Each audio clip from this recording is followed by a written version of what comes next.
Hi everyone, my name is Basi. I'm the creator of the Naija to Canada Japa system. Thank you for joining me today. How was your day? I hope you had a great day, a great week, a great month so far.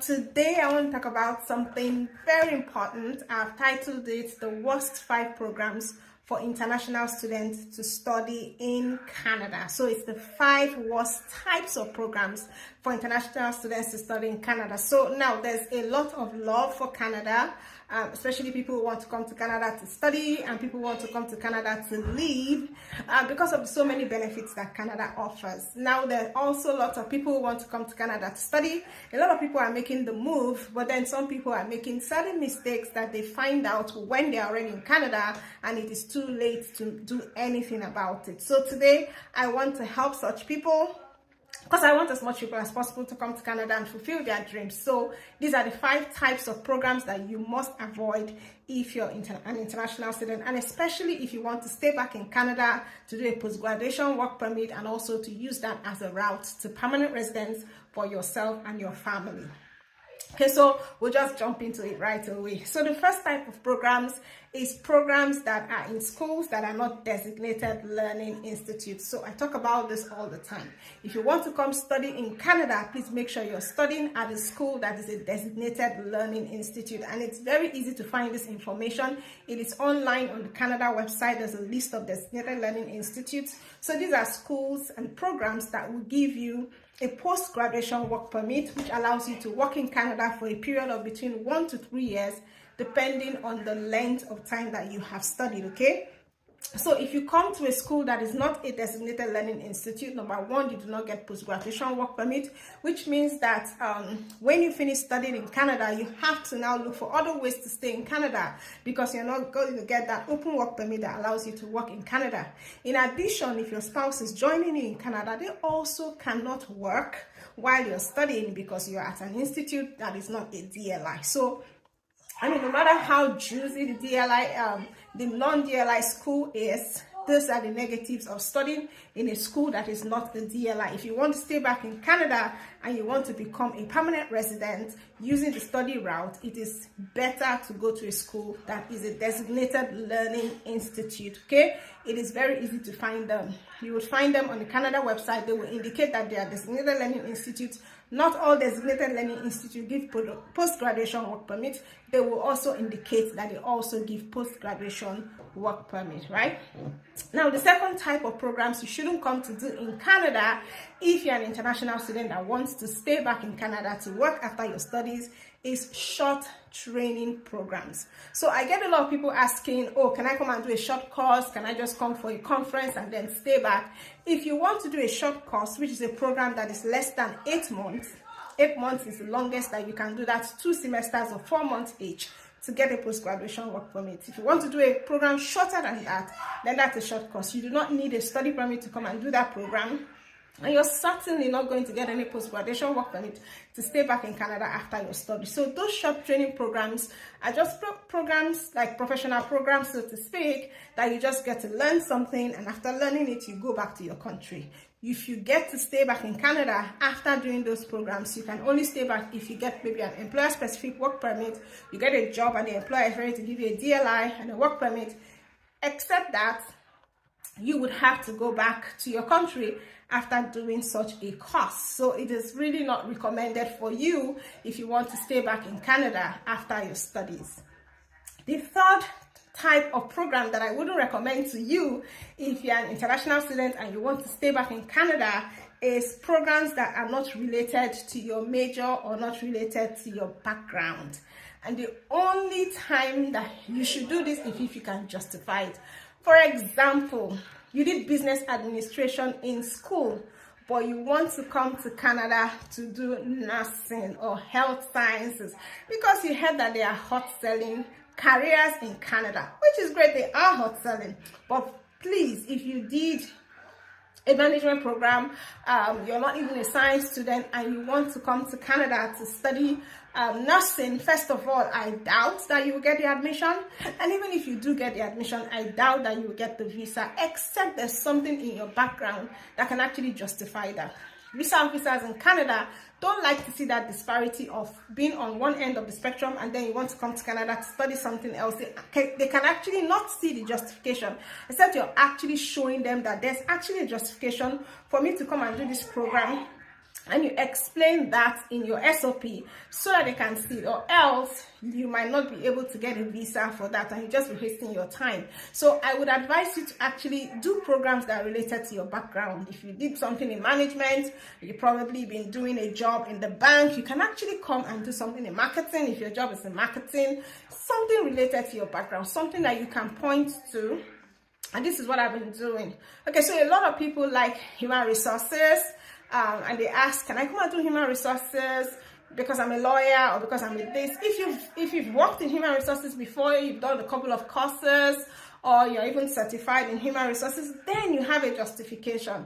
Think about it like that. Like, think about it, put yourself in a visa officer's shoes and ask yourself, am I really justified to do this program? If you cannot give yourself a visa based on your own evaluation, then a visa officer will not definitely give you a visa.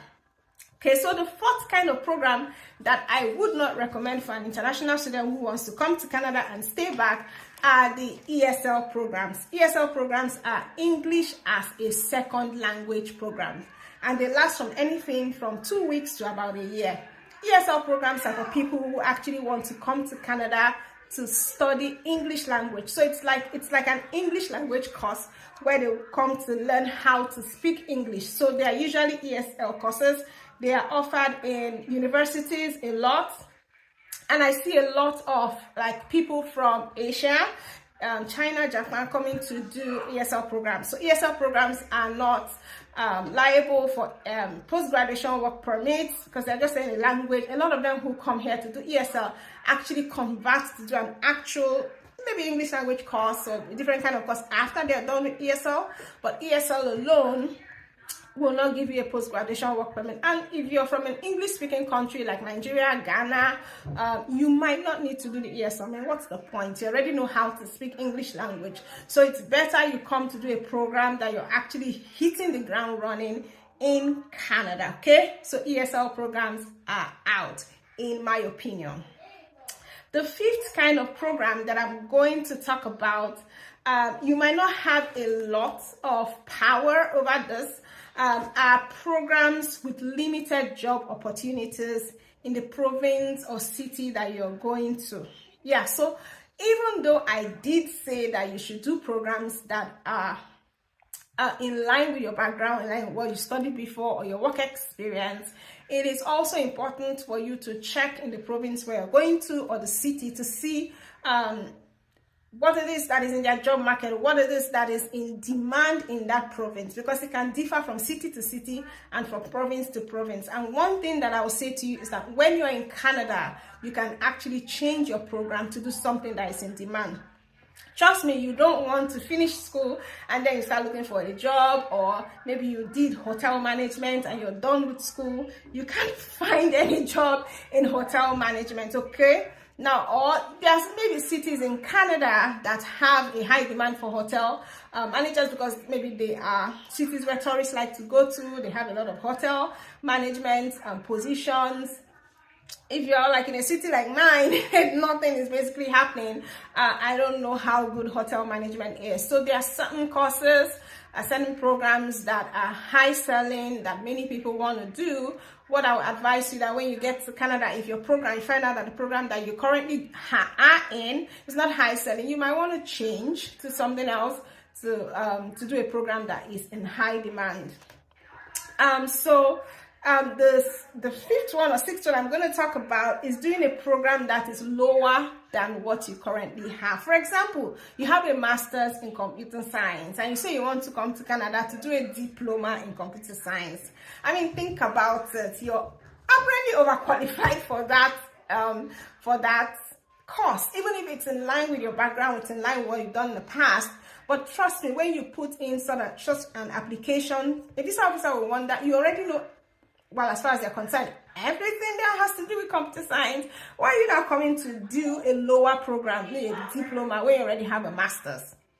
And there are so many reasons why you can come to do a lower program than what you actually have, especially if you have a HND or you have a 2-2, you can actually come and do a lower program. Now, you can always justify doing a lower program if it's something that is a new addition to your program. For example, there's mobile development, you did computer science, but at the time you did computer science, they didn't have all this computer security or mobile development. Computer is always evolving. Maybe there's a new technology that you want to learn about, and you can learn about it in a lower program. That is a justification you can use to say, you know what, I have a master's, but I actually do want to come and do a graduate certificate in this or an advanced diploma because this is a new line and it's been offered as an advanced diploma, and I want to learn how to do that because it's going to add to my career. Okay, so the thing about getting visa to Canada to come to study is about being articulate in your SOP. When you're writing your study plan or your letter of explanation or SOP, whichever name it's called, they're all basically the same thing. It's being articulate.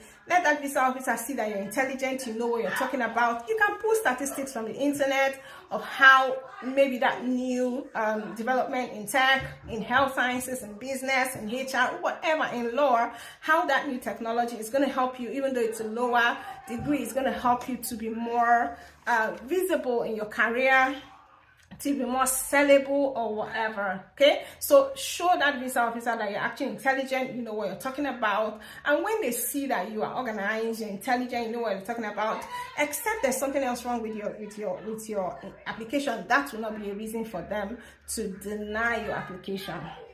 So there you have it. I've actually shared with you 5 programs or worst type of programs for international students, especially those who want to stay back in Canada and work and translate into permanent residence after their studies. And this is actually doable.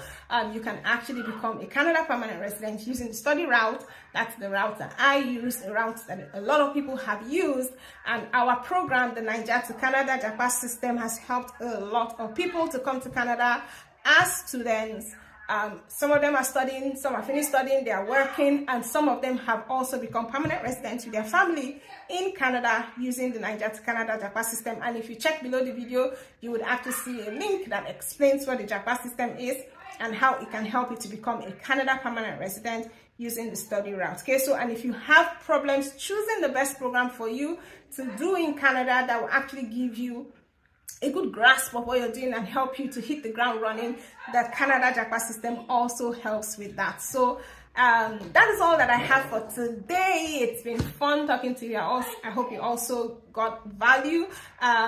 Just leave a comment for me, subscribe to my channel, and then make sure you click the notification button so you always know when I post a new video. I try and post a video every week, valuable video. Also, leave a comment and tell me, what do you want me to talk about in the next video? What is it that you want us to talk about that will help you settle in Canada, come to study or come to work in Canada? Okay, thank you very much. Don't forget, click that subscribe button, and I'm going to see you in the next video. Bye for now.